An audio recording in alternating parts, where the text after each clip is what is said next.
ஒருத்தர் வந்து சொல்லியிருந்தாரு, ஆனா நீங்க பேசுற கண்டென்ட்டுக்கும் இல்ல மத்த இன்ஃபுளுசர் பேசுற கண்டென்ட் ஒரு சின்ன ஒரு கான்ட்ரவர்சி மாதிரி ஒன்று சொல்லியிருந்தாரு. என்ன அப்படின்னு சொல்லி பாத்தீங்கன்னா, நான் சொல்லியிருந்தேன் இப்போ ஃபுல் டே நீங்க பண்றீங்கன்னா பேக் பண்ணி அடுத்த நாள் இப்போ லேட் மசில் பண்றீங்க இன்னைக்குன்னா அடுத்த நாள் வந்து பைசப் பண்ண வேண்டாம், ஸோ ஒரே நாள் பண்ணுங்க, என்ன ரெக்கவரி ஆகாதுன்னு சொல்லியிருந்தேன் சொன்னாங்க. மற்றவங்க என்ன சொல்லியிருக்காங்கன்னா, இந்த மாதிரி புஷு புல்லு லெக் எல்லாம் வந்து யூஸ்ஃபுல் இல்லை, ஸோ இந்த மாதிரி வந்து பைஸ் லேட்டு அண்ட் பைஸ் பண்ணிக்கோங்க, செஸ்ட் ட்ரைஸ் அடுத்தடுத்த நாள் வச்சுக்கோங்கன்னு சொல்றாங்க. எதை ஃபாலோ பண்றதுன்னு தெரியலன்னு சொல்லியிருந்தாரு.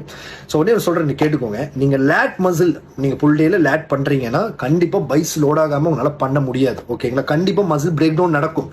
எகைன் பிரேக் டவுன் ஆகும்போது அதிகமா நீங்க பண்ணும்போது ஃபெட்டிக் ஆகும். ஓகேங்களா? சோர்வுன்னு சொல்லுவாங்க, அந்த மாதிரி ஆகும். ரெக்கவரி ஆகிறதுக்கான ப்ராசஸ் 48 hours ஆகும். நீங்க எகைன் நாளைக்கு நீங்க பைசப்ஸ் அதை ஹிட் பண்ணும்போது அது ரெக்கவரியை பாதிக்கலாம். ஓகேங்களா? மறுபடியும் இன்ஜுரி ஆகிறதுக்கு அதிகமான வாய்ப்பு இருக்கு. ஓகேங்களா? பெஸ்ட் பெர்ஃபார்மன்ஸும் பண்ண முடியாது. ஸோ இந்த பிரச்சனை இருக்கு. ஃபர்ஸ்ட் மசில பிரேக் டவுன் பண்ணா ரெக்கவரி ஆனா தான் உங்களுக்கு growth ஆகும். அப்போ நீங்க மறுபடியும் அடுத்தடுத்த கண்டினியூஸா ஹிட் பண்ணும்போது அது எப்படி ரெக்கவரி ஆகும்? ஓகேங்களா? ஸோ அதனால இந்த லேட்டுக்கு அப்புறம் பைஸ் அப்படிங்கிறத நான் அதில் உடன்பட மாட்டேன். ஸோ அதை நான் இது வரைக்கும் ஃபாலோ பண்ணதும் இல்லை. என்னோட கிளைண்ட் என்னை சுற்றிக்கும் யாரும் அதை ஃபாலோ பண்ண மாட்டாங்க.